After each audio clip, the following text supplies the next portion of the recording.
اپنے معاملہ دیکھ رہے ہوتے ہیں وہ بڑے احسن طریقے سے ہو جاتے ہیں. حالانکہ آپ کو پتہ ہے کہ بچہ ایک بھی پڑھانا ہو تو اس کی کتنا چیلنجنگ ہو جاتا ہے، لیکن ہمیں ایسا لگتا ہے کہ جو ہی ہم اللہ کے راستے میں اللہ کی مخلوق کے لیے نکلتے ہیں ہمارے وہ معاملہ سیدھے ہونا شروع ہو جاتے ہیں، بچوں کے بھی. اس کی کچھ واقعات بھی ہیں کسی نشست میں بتائے جا سکتے.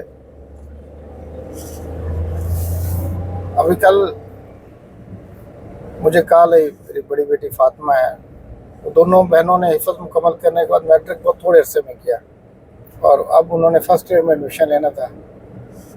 تو فاطمہ یہ خواہش کہہ رہی تھی کہ آپ دور ہیں، آپ کو ہونا چاہیے تھا، ہمارا ایڈمیشن کروانا تھا، کالج کی سلیکشن کرنی ہے تو آپ کو ہمارے پاس ہونا چاہیے تھا، اور کل آپ ایڈمیشن لیں گے اور پہلے کالج کا دن ہوگا تو آپ ہمارے ساتھ جانا چاہیے تھا.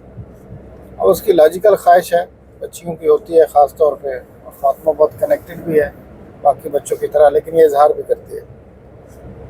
تو میں نے کہا بیٹا میں تو اب بدین میں ہوں، دور ہے یہ کافی، بدین سے بھی 40-50 کلومیٹر اندر ڈیپ ایریا میں ہے، فلڈ ایریا میں، آنا تو مشکل ہے.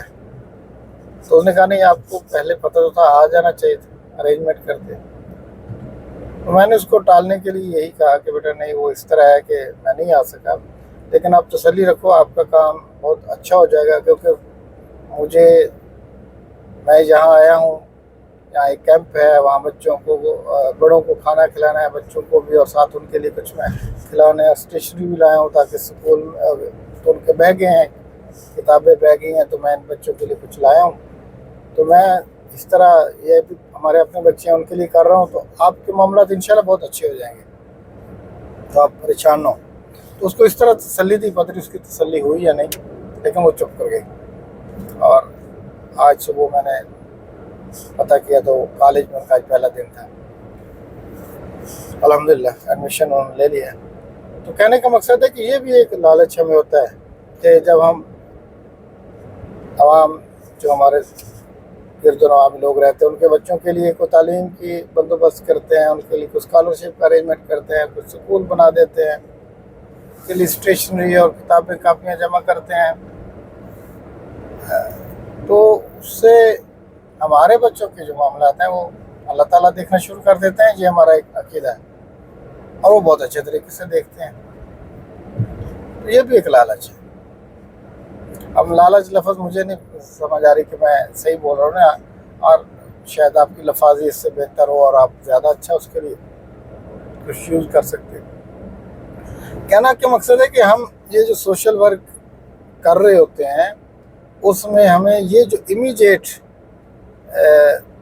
کچھ چیزیں نظر آ رہی ہوتی ہیں اپنے فائدے کی. ایک اور فائدہ بھی بتاؤں، نیند بہت اچھی آتی ہے. ابھی جیسے میں سب بدین کے دیہاتوں میں جاؤں گا، میں نے ابھی آج 100 ٹینٹ انسٹال کروانے ہیں، پیچھے گاڑی آ رہی ہے، اور وہ بدین شہر سے آگے بھی ہے، روڈ ٹوٹے ہوئے ہیں، وہاں جائیں گے لوگوں کے ساتھ مل کے دیکھیں گے، کروائیں گے کام. تو شام کو جب میں لوٹوں گا شاید کراچی میں تو ظاہر حالت بڑی خراب ہوگی لیکن نیند بہت مزے کی آئے گی، اور ایک عجیب سا سیٹسفیکشن کا انداز ہوگا، فیلنگ ہوگی جو میں فیل کر رہا ہوں گا. تو یہ چیزیں جو ہیں یہ پر بیٹھنے نہیں دیتے، اور بندہ چلا رہتا ہے پاگلوں کی طرح دن رات. بہت زیادہ پروٹوکول کی پرواہ نہیں ہوتی، سفر مشکلات کی پرواہ نہیں ہوتی، دن رات کی پرواہ نہیں ہوتی،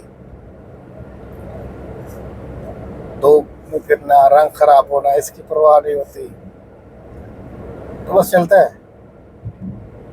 تو آپ بھی اس میں کر کے دیکھیں، ہو سکتا ہے یہ نشہ آپ کو لگ گئے، اور اگر لگا ہوا تو آپ پھر میری بات سے اتفاق کریں گے، یا پھر کچھ عرصہ کر کے دیکھیں، تھوڑا سا اپنے کمفرٹ زون سے نکلیں. ابھی آج کا تو موقع ہے، اپرچونٹی ہے، نکلیں فلڈ ایریا میں اور جا کے معاملات دیکھیں، لوگوں کی زندگیاں دیکھیں اور ان کے لیے کچھ کریں، مزہ آ جائے گا. اور یہ پھر لالچ ہمیشہ آپ کو ستاتا رہے گا اور آپ کچھ نہ کچھ کرتے رہیں گے. امید ہے آپ بھی کریں گے، اور آپ بھی اپنا ایکسپیرینس شیئر کریں گے کہ ایسی ہی بات ہے یا آپ کی کیفیت تھوڑی مختلف ہے. Thank you very much.